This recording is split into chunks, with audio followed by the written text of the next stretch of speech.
Okay, thank you so much for the welcome. I didn't expect to have SpongeBob as my first slide, but that made me feel a little bit more relaxed, so that's good. So today I'm going to be speaking about processing images on Android. So has anyone done any kind of image processing before? Okay, a few people, so maybe this is not new to you, but hopefully a lot of you will learn something from this presentation. So I didn't know I was going to get an intro, so there's more about me. But if you want to find me online, ask me any questions if you can't catch me. You can find me on Twitter @Rigaroo. If you just search that, you'll find me. And I work at a company called Over. So we're a company that makes a mobile design tool for making graphics on your phone. So we recently launched a version of our app into open beta, so it's still in testing. We only launched like last week, so help us find bugs, please. But basically, this app allows you to put graphics and fonts and a lot of images that you can put on top of, or into your app, or into your graphics that you're making. So as you can imagine, we had to deal with bitmaps. And my experience before joining this team and this project was very non-existent when dealing with bitmaps. So I had to really dive into how to use bitmaps effectively, how to apply image filters onto them, and all that kind of thing. So we had a couple of challenges, as you might expect, with this kind of app. And the first one is that you had to process multiple images. So unlike some other apps that you might be used to, with this one, you can put a lot of images into a design, and you can move them around, scale them, resize them, that kind of thing. So that was one of the challenges. We also had a lot of complex image processing. So our iOS app allows you to apply filters like sharpening, that kind of thing. So we had to do that as well. Another thing that we had to do is the ability to load up a project from storage and change these filters at a later stage. So we needed to be able to persist these sort of values in the representation of a certain filter in a file format or something like that. So that also made it quite challenging. So it wasn't like a once-off, apply this effect, and then you're done, you don't have to worry about it. But it is now going back and editing this value and changing what this image looks like. Another thing that we had that was quite interesting was that we had to deal with custom canvas sizes. So a user can change it to be a Twitter image size, or they can make it a really large Instagram size canvas or something like that. But basically, you have full control over the size of the image that you're going to produce at the end of the day. And unfortunately, we had an iOS app that already did all of this really well. So anything that we did had to work really well, and we couldn't sort of say, no, we can't do this effect or that kind of thing. So we made a couple of mistakes, as you would with these kind of apps. But the first thing that we did that was probably, looking back on it now, was like, oh yeah, that's super obvious, but it wasn't at the time, was that we were rendering the actual project size on the display instead of the display size. So if you were trying to make a project that is like an 8192 by 8192 pixel size image, we were trying to render that on the screen. And that will take up a lot of memory, and you'll almost instantly hit into an out-of-memory exception. Another mistake we made was that we were loading bitmaps up synchronously. So that's just like locking up your main thread for no particular reason, and we were doing that. So we had to change that as well. And the last thing is that we spent quite a lot of time looking into different ways to process images. So that's what the focus of this talk is going to be. But basically, we dived into a whole bunch of different ways. We learned a few issues about one certain way. We found some ways that kind of work better for us. So that's what I'm going to be going through today. So this talk is basically the talk that I wish I'd found before I started all of this. So hopefully, this will help you if you have to ever do these kind of things. Okay, so what exactly is a bitmap? So if you have a look at the actual data structure of a bitmap, it is basically just a 2D array of pixels, okay? And each pixel contains 4 channels, a RGB channel and an alpha channel. So a red, green, and blue channel and an alpha channel. So now that we know what a bitmap is, how do we go about loading one of these in our apps? So who here uses a framework to do that? Okay, a few people. So there are a couple of different options for you to load up a bitmap. So the initial way, if you go search for loading a bitmap in Android, is you'll come across an article on the Android developer documentation, and it will show you how to use this, a lot of code, bitmap factory code, to load up this bitmap. But then you might stumble upon like a little warning to say, hey, this is probably not really a good idea. So you might want to use something like Glide, or there's others called Picasso, Fresco, and there's probably a whole bunch more that I've missed out. But those libraries aim to wrap up a whole bunch of the complexities for you and do it in a bit of a more concise way than using the bitmap factory. So how do we do it with the bitmap factory? So if anyone has been on the developer documentation, this is straight from there, but basically it's quite a lot of code just to load up a bitmap and display it somewhere, or just get that bitmap object. But the problem with this is that there's a few things that it doesn't do. So it doesn't cache your bitmaps. So that is one big issue. If you keep loading up the same bitmap over and over again into memory, this can take a really long time to do. It also doesn't know how to fetch an image from a web service or from a website or something like that. If you have a URL, you still need to go and download it yourself, and then store this bitmap somewhere, and then load it up into memory. So that part is still left up to you. And then another part is that it doesn't handle, I mentioned caching already, so it doesn't do that either. So along comes Glide, and we're all happy. We can just load up Glide, we put in our URL, so it does all the loading from the internet, and it loads it into an image view.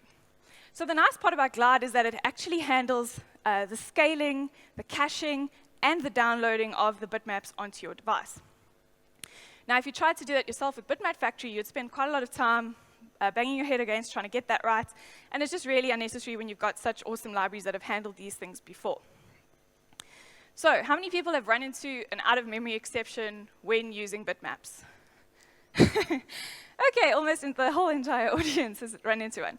So we would probably be familiar with this kind of thing if you're trying to create a bitmap that's too large for your memory or something like that. Has anyone seen this exception where when you're trying to draw a bitmap where it says your canvas, you're trying to draw too large of a bitmap onto your canvas? Cool, a few people as well. So these are the kind of things that you would run into when you start to deal with bitmaps by yourself and start to work with them manually.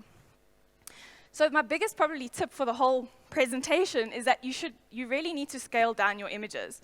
So let me just give you a bit of context about how much memory one bitmap can use.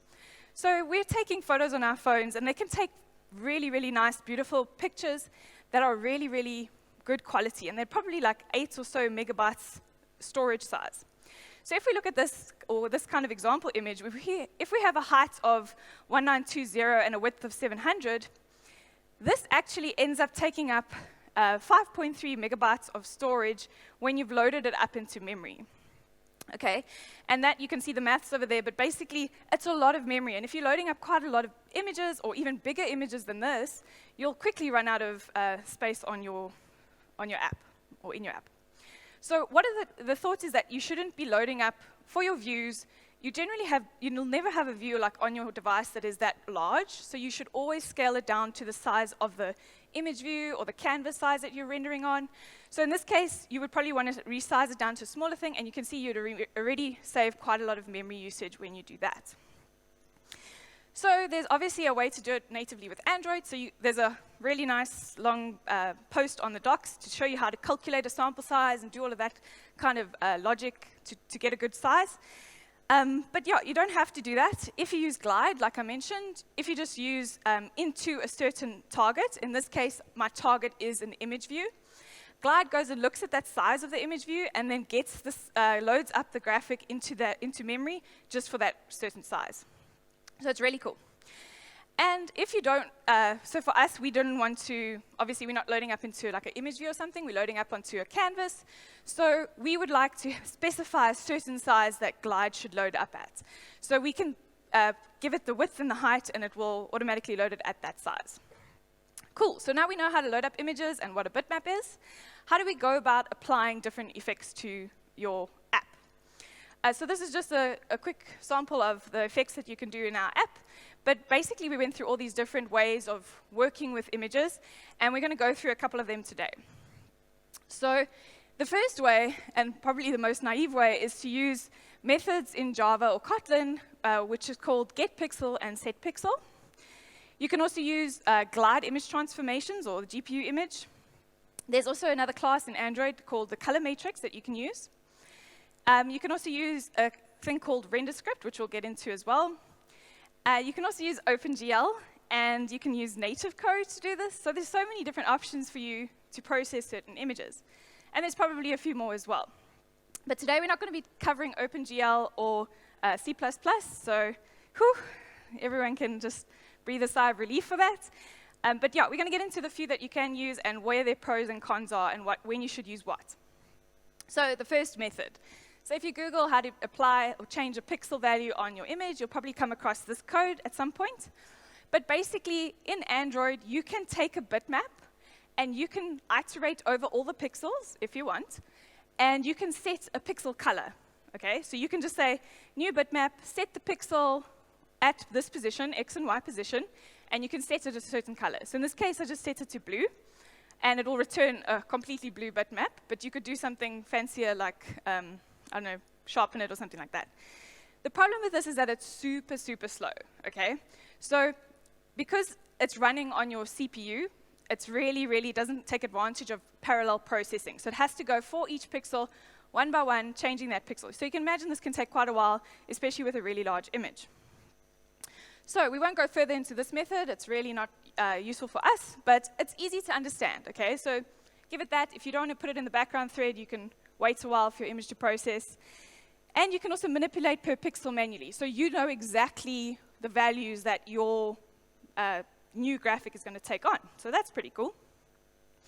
But the big con here is that it's super slow. So if it was fast in parallel, we'd be happy, right? We could do it in Kotlin or Java, and that would be good.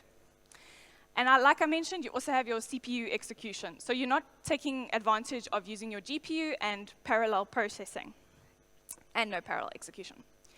OK, so let's have a look at color filters. So has anyone heard of color filters?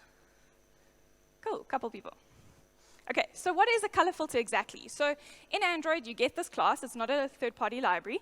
But this takes, it modifies the color of each pixel in your bitmap with a certain paint object that you give it. So let's have a look at how it works as an example. So this is what we call a color matrix color filter. And basically what it is it's a 4x5 matrix that you apply to each pixel. Okay? So if we have a look at some cool maths, yay, maths. So you'll see there's like a really awesome calculation of exactly how it takes this array of numbers and applies it to each pixel. And it comes up with a result, and that is for each pixel on your device, on the bitmap. So if we wanted to get the same image in as what we, the same image out as what we put in, this is what we would call the identity matrix. So it's just ones all down the diagonal. And that'll basically just times everything by the correct values itself by 1, and you'll get the same image out. So you can sort of identify how that will work. So if I wanted to invert my image, so make it the complete opposite of what it is, I would obviously want to times all the pixel values by -1. So this is the example of setting up a canvas, creating the color filter with those certain -1 values, and then calling draw bitmap with a canvas and that certain paint that we have. You can also just use it on an image view. You don't have to use a canvas for this, but you can just give it an array of values that it will times each pixel by, and it will execute it. And this is super, super fast to execute. So it works really, really well. So yeah, it's just an example of what the output is. So the input image, applying the inversion, that invert matrix to the image, and we get this output image as well. So the color filters are really, really awesome to use, and you can do quite a lot with it. So you can do other things such as warmth, exposure, saturation, contrast, and grayscale, sepia. There's a whole bunch that you can do. There's also a bunch of different other color filters that you can use that I'm not going to dive into. There's a really great article written by my colleague.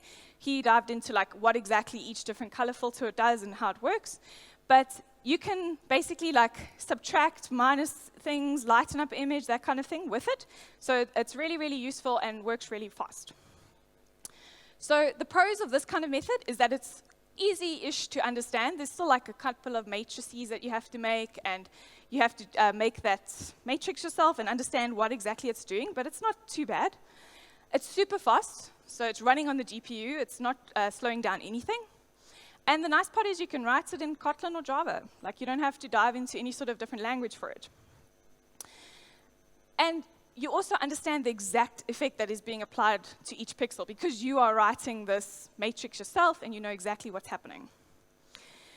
The big con with color filters is that you can't do every kind of effect that you might want. So if you want to do an effect like sharpening or unsharpening, or unsharp mask filter, you can't do that with color filter since it's just applying blindly a value to a new pixel. So it's not looking at any surrounding pixels or anything like that. So I stumbled upon this really interesting class, and this is a new one. It's called Image Filter View. Anyone heard of it? No one. OK, that's great. Yay, someone's going to learn something. But basically, Image Filter View is part of Constraint Layout 2. So I stumbled upon this just looking at the Constraint Layout docs. And it comes with a bunch of cool methods that you probably can't read very well. But you get methods like set contrast, set saturation, set crossfade. You can crossfade two images into one. And you also get a method called set warmth. Okay, so there's a few filter effects that you can do with this class. And this is part of the constraint layout library. So how you would just use it in your XML file is you can just set the warmth, the contrast, and the saturation yourself like that. Or you can even do in this next example, I've got actually doing it in real time with a seek bar that changes the values of those image view constraints. So the nice part about image filter view is that it wraps up all the logic for you around how exactly these kinds of things works. But if you look under the hood at what exactly it's doing, it's just using color filters. So exactly what we've applied before, but now it is in a nice sort of wrapped up version for you. So it's much easier to use. So the nice part about this is that it's super easy to understand. I just set a contrast value, and cool, my image is a bit more contrasted, whatever the word is. It's also super fast because it's just using the color filters. It's not running it on the CPU, it's running it on the GPU, so it's super fast. It's also a really nice API, so you just pass value and it sets it. And you can use Java or Kotlin. But the big con is that you can't do everything, right? So it only gives you a few sort of image effects and nothing really complex. And another con about it is that for me and for our use case was that the values are abstracted away from you, kind of. So you can see the source code and see exactly what it's doing, but if this should change at some point, your filters would be different in your app. And the fact that we needed to load them up again from storage or something, we couldn't really use this method. OK. So there's also an option if you're using Glide. So there's a really nice library that you can go have a look at on GitHub called Glide Transformations. And this basically, you can just, in your process of loading up an image, you can say, apply these certain transformations to my image. And you can give it values, and it will blur your image or whatever the other examples are. So this is also really simple to use. So if we have a look at the different pros and cons of this approach, really easy to understand, super fast sometimes. It depends on the image you're using. It's got a nice API because it's all wrapped up for you. You don't have to worry about it. It's using Java or Kotlin, whatever you want. And then the big con is that you also can't do everything, obviously. So if you have your own custom image filters or something like that, you can't do that with this library unless you create your own and maybe submit a pull request or something like that. Another big thing, which is also a thing for us, is that the values are abstracted away. So we can't tell exactly how this thing is generating the images. So it's a little bit blurred lines, and things could change at a later point that we don't want to depend on. And now you're also dependent on this third-party library, but that's probably not too much of an issue. OK, GPU image is also a very similar library. You basically just create this this library from Cyber Agent. It's on GitHub. And you set a certain filter on this image, and you get your different image effects. So cool as well. So this is super easy to understand, fast, nice API, works in Java, Kotlin. Can't do everything again. It's dependent on the library. And the values are abstracted away from you. So very similar to the previous ones. And you're also dependent on a third party. Okay, so now we get into the fun part, so Renderscript. So anyone use Renderscript? Okay, a few people. So Renderscript is basically a framework for Android for computationally expensive tasks. So if you want to be doing sort of image processing or any kind of big, large data processing, you can use something like Renderscript that'll process it in parallel. So it runs your tasks on the CPU and on the GPU, dependent on what the device supports and the drivers and that kind of thing. But basically, it's really parallel because it can run your tasks on the GPU. The language, unfortunately, is not Kotlin. Damn, but it's a C99 derived language, so it's not too bad to understand. Once you start writing it, you sort of get into it. But yeah, let's get into how we can actually use it. So there's one gotcha that I feel like I should mention because I've been told this before as well, is that there is two parts to Renderscript. So there was a compute and a graphics Renderscript. And the graphics Renderscript part has been deprecated, so hopefully compute still stays around for a while, but it's actually still widely used in a lot of image processing libraries and for a lot of apps that use it. So we'll be focusing on the compute side because graphics is deprecated. Okay, so how do you use it? So basically you create a script, so it's just a file that you create in your you create an RS folder, and you can create the name of it. So in this case, we've called it exposure.rs, and that you just create in the RS folder. So this is when we're going to get into a little bit of Renderscript, but hopefully it doesn't confuse you too much. So there's a couple of things you need to set up in the beginning of your script. So just the package name, the version of Renderscript that hasn't changed, by the way. So just 1 is always the default. And then like if it's going to work in a relaxed or full mode. So that's how precise you want it to be, and also affects how fast it'll be as well. So in this case, we're doing the exposure filter, and we've got now a method that we've defined called set brightness. Okay, so that's just going to we're going to call this when we're adjusting the seek bar on the screen. So this is pretty straightforward. You just pass in a value to set bright, and it sets the static that we have on the script. Okay, and then we've got the actual meat of this Renderscript filter. So we've got a method called exposure, and this takes in a pixel and produces out a pixel. Okay, so in this example, I'm just taking the RGB values and setting it, timesing it by the brightness, and clamping it between 0 and 2555. Okay, and we're producing out this pixel value.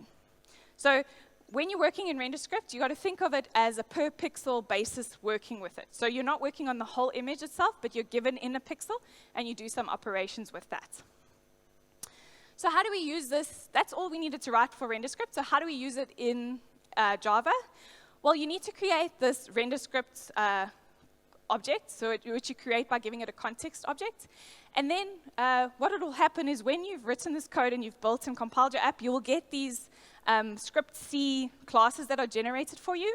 And that is, you can see I've got the script C underscore exposure class. And that we provide in the Renderscript object into it. And that will create the thing that we need to use in order to invoke this operation. So our filter method is going to take in a bitmap, so the original bitmap that we want to work on. And it's going to apply this filter, this exposure value to it. So there's a few things you need to set up with Renderscript, and that is you want to create this allocation object. So that is basically just an allocation, a set of memory that it's going to use in order to process your image. So once you've created this allocation for the in and the output, we would then call this script. So the first thing we would do is set the brightness value, and then we would need to call this for each exposure method. And that you pass in your input and your output allocations. And that's Renderscript working for you, and it'll go and apply and run this for each on every single pixel in this bitmap. So you don't have to run and try parallelize it yourself. This is the actual line of code that goes and does all that distributed computing for you. So pretty sort of simple from a Java Kotlin side of working with it. So once we've got that, once we've run the script, we would then maybe copy it to a bitmap or do something else with it. And then we would have this bitmap now that we can use on screen or wherever else. And then the last thing that you need to remember is to just destroy your script and your Renderscript context so that it can be freed up the memory and used somewhere else. So here's an example of the exposure filter running on a Lego image. So you can see now this is being processed with Renderscript running in and out and doing that kind of computation. So the interesting part is that there's a nice example online called Android Basic Renderscript, and they do this sort of ping pong between the images in order to make it a really, really smooth experience for us. In this example, I haven't done that. You can see there's still a slight amount of jank between the frames, but it's still just showing the example of how to use it. Okay, so we've learned how we can apply that kind of exposure or a simple filter to it. Now let's have a look at a convolution matrix. So a convolution matrix in image processing is basically a small matrix, like you would use with linear algebra. And it is used for blurring, sharpening, embossing, edge detection, all those kind of cool things that you do with image processing. So I'm going to go through a basic example of how to use it. And once you understand this kind of concept, you can basically apply it to a whole bunch of different filters and that kind of thing. So if I wanted to sharpen an image, you can't just, to sharpen an image, you need to look at the surrounding pixels of a certain pixel, okay? Because it needs to sort of know, like an edge detection, kind of find where the edges are, sharpen those certain values, and calculate this pixel value. So we get what we call a sharpen kernel, and it's a 3x3 matrix. And this is sort of like, there's a whole bunch of like examples online on what kernels do what. But basically, for each pixel, this kernel is going to look at every single pixel surrounding it and add these pixels' values together. So if we have a look at the maths behind it, you can see we've got it's taking each value and timesing it, and then that resultant value is going to be that pixel in the middle that we're dealing with. And once you've got this sort of matrix multiplication going on and addition, you can pretty much build up any sort of image effect that you want, which is pretty cool. So how do we do this with Renderscript? So very similar code to what we had before, but basically we create the Renderscript context, and we now create we use a built-in function called script intrinsic convolve, and we say we want the 3x3 matrix, and we create this, and we provide it with the Renderscript context that we want to use. That's gone too far. Yeah. Okay, so how do we go and apply this filter? So we're going to create this float array that we're going to create in this next step is basically that kernel that we looked at previously. So it's that 3x3 matrix, and that's going to go and apply to each value of the surrounding pixels of this pixel that we're working on, and it's going to multiply it and then give us an output pixel for that. So if we look at the apply filter convolve method, let's see. Yeah, so if we have a look at this method, you'll see it's doing some similar stuff to the previous one. It's creating the allocations in and out, and then it is setting the input. So that's the input bitmap that we're working with. And then we set the coefficients. So the coefficients is that kernel that we've just created. So it's that sharpen kernel that we created in the beginning. And then we just call for each on this. So we didn't have to write any Renderscript code in order to get this mask going or this sharpening to happen. We just created this matrix, applied it, and now we're going to get a bitmap out when we're done. And then lastly, don't forget you need to just destroy it as well. So let's have a look at how this works exactly. So this is an example in our app. It's got a sharpen filter. I don't know, this is probably really, really hard to see on this one. But basically, it's sharpening the image. Just imagine in your minds that this is what's happening. But yeah, it's applying the sharpen filter to this image and producing this value out. So works really well, I promise. Okay, so there's a bunch more built-in Renderscript functions that you can use. I'm not going to go into all of them because they can get pretty complicated, but there is also one for blurring, which is pretty cool and works quite fast. There's another one called a script intrinsic LUT, or a lookup table. So if you've done any kind of image processing, a lookup table is basically like a bitmap that you provide to it, and it just goes and finds the pixel value. And so you like look up a pixel value on this map, and you find the new pixel value that you should be using for that that pixel. So it's like a little map that you can use. And this way is actually quite nice to be able to share filters across devices. So if you want to have a look at some further examples, so this kind of information was really hard for me to find when I was initially Googling for it. There's a really great talk by Nicholas Roord on efficient image processing.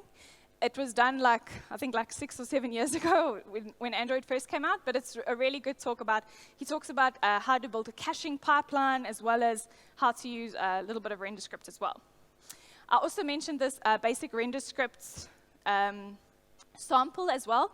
That's a really great starting point if you wanted to get started with it.